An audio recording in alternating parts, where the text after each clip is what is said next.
Hello again, everyone. I'd like to introduce you to another piece of music by the Moranbong Band.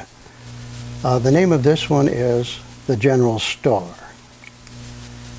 It's a really lovely piece of music. When I first heard it, I was captivated. I said, this is really pretty special. The featured pianist is a young lady by the name of Kim Young-mi. And she just does this so beautifully. It's very nicely done. There are 11 musicians in the Moranbong Band. When I speak about the Moranbong Band, I'm speaking about the earlier version of it before all the really good musicians were displaced and they started to sound a little ragged. But when they were together, let's say in 2012 and 2013, they were just superb, just excellent.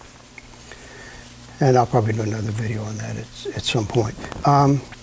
But there are 11 musicians, but in this particular piece, the General Star, there are 3 particular musicians that I really want you to listen to. And they're, in a way, they're kind of featured. The first one is, of course, Kim Young-mi, and she's on the Steinway here. And here's her picture. And then there's Yoo Eun-jung. Yoo Eun-jung. Here she is here. And she's just a little cutie. She's cello. She plays the cello. And then, of course, there's the leader of the Moranbong Band and the first violin, Sianu Hyang-wee. And they're kind of featured in this piece, and I want you to pay particularly close attention to how the melody is swapped back and forth, where they change it, and they do this in several other things they do. It's really something.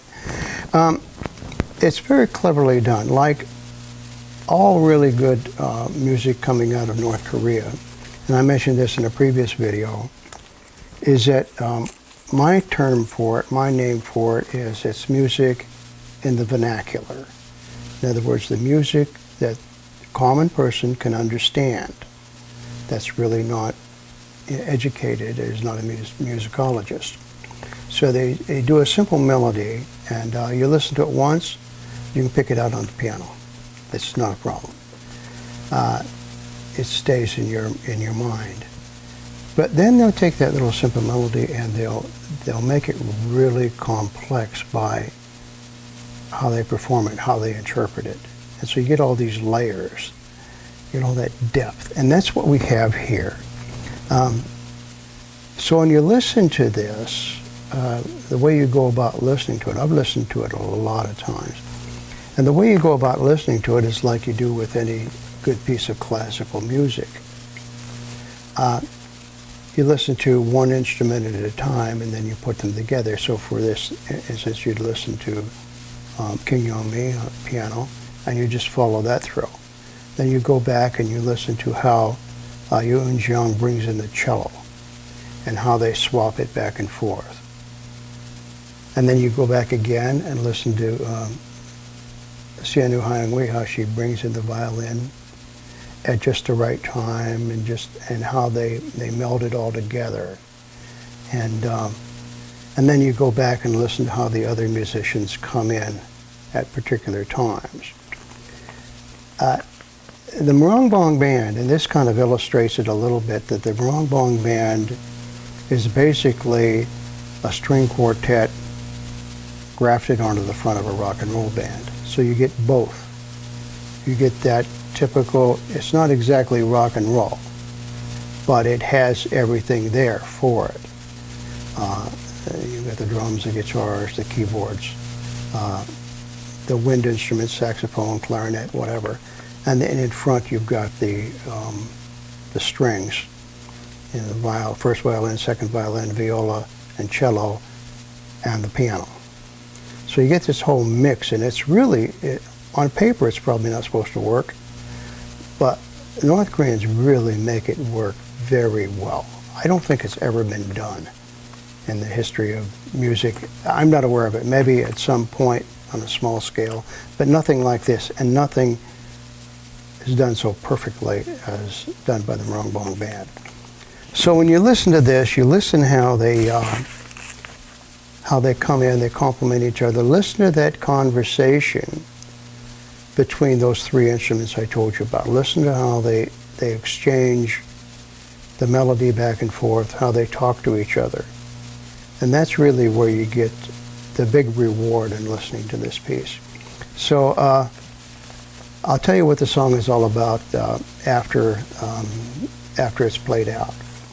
So here you are, the Moranbong Band playing The General Star, featuring Kim Young-mi on the Steinway.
So what do you think about that, huh? It's pretty special, pretty nice. I just love that melody and the way they do it, that surge at the end. You know, they got that really nice upswelling. Notice, if you will, how they play the song with a sense of reverence, a deep reverence. They often look upwards at the ceiling, the sky. And it's a hymn. Remember I told you before that there's all the different kinds of North Korean music, and this one definitely falls into the category of a hymn and a sacred hymn. Just like there's been hymns around forever. Ever since probably people started singing songs, they sang songs to the gods, special songs. I mean, the Egyptians did it, the Greeks did it, the ancient Sumerians did it, Babylonians did it, Hittites, the Hebrews, they all sang songs to their deities. So here, even though Kim Il-sung, Kim Jong-il and Kim Jong-un are not considered deities in the divine sense of the word. They're not divine beings. But they do sing these hymns to their memory. The distinction can be a little vague in some people's minds, but I make the distinction. But anyway, the song itself, the general star, the general is this fellow here, Kim Jong-il. And here is a picture of him posing with former President Bill Clinton.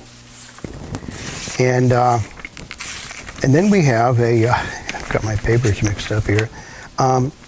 Then we have a picture of him drinking wine with Madeleine Albright. I'm not quite sure if she was the Secretary of State at the time or not, but they're toasting each other. And then here's a picture of Kim Jong-il hanging out with the Russian President Vladimir Putin. Kim Jong-il got around quite a bit, surprisingly. He was all over the place. He had a special train. And he got into Russia and just all kinds of places that he visited, mostly Russia, a lot of Russia. In fact, interestingly enough, and I'm just going to throw this anecdote in there, one time he visited Russia on one of his visits. Apparently he paid a visit to a Russian Orthodox church or a cathedral or something. And he was so impressed with the liturgy and what's going on that when he got back to Pyongyang, he ordered that a Russian Orthodox church be built in Pyongyang. And then he selected some young men from North Korea to be sent to Russia to be educated and become Russian Orthodox priests. So now if you go to Pyongyang, there's this Russian Orthodox church with North Korean Russian Orthodox priests. So there you go. That was Kim Jong-il. As far as the star part of it goes, there's the story that Kim Jong-il was born in a log cabin tucked away in the forest somewhere around the base of Mount Paktu. It's called the Secret Camp. And that's where his father, Kim Il-sung, led his guerrilla fighters against the Japanese military during the insurgency. And so the story goes that when Kim Jong-il was born, a bright, brilliant star appeared in the heavens to announce his birth or celebrate his birth or whatever. A lot of Western observers, or Western commentators, I should say, they mock this story and make fun of it. I don't. That's not my style. It's their story.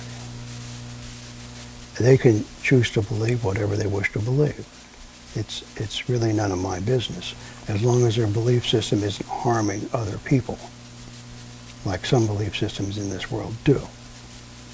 It's just they believe that a star appeared when Kim Jong-il was born. Fine. You know, I do not have a problem with that. Some of these commentators say, well, he's pretending to be like Jesus. Well, not really. There's no mention of wise men. There's no mention of gifts. There's no mention that his mother was a virgin. Okay? Nothing at all like that. It's just a star appeared. It was a celestial event. A lot of this happens. It's more linked, I think, to an ancient belief that we descended from the stars, and to the stars we will return. That's a very old belief, that originated in the mists of the dawn of mankind. When they first saw the stars, they said, well, that's where we came from, and that's where we're going back to. So that's probably what this was. This was Kim Jong-il's special star that appeared over, and then when he died, he, just like the old pharaohs. The pharaohs had that. They would go into the belt of Orion, one of those stars, and they actually aimed a hole out of the pyramid to shoot the pharaoh's spirit to right in the middle of Orion, where he originated. So, that's probably what's involved here. It was Kim Jong-il's special star that appeared at the moment of his birth. But, that's kind of conjecture on my part. I can't be sure. It does remind me a bit of what of Mark Twain. Mark Twain was born, I believe it was in 1835, when Halley's Comet appeared, and he was born. And Mark Twain said, I'm going to die when Halley's Comet comes around again. And sure enough, by 1910, 74 years later, in 1910, Halley's Comet showed up and went around the sun, and when it reappeared again, Mark Twain hitched a ride. It's a good story. People say it's a coincidence. Yeah, okay, but it's a good story. You see a lot of stuff like that. So I don't begrudge anybody their story about a star appearing over their birthplace. That's fine and dandy. It's neither here nor there. But anyway, I hope you enjoyed the piece of music. I really, really like that, and I listen to it often. I still do. I listened to it when it first came out. I think it was in 2012, July 27th, 2012, the Moranbong Band's second concert on Victory Day. And not too long after that, I first heard it, and I never get tired of it. So I hope you liked it, and as always, thanks for watching, and I'll see you in the next video.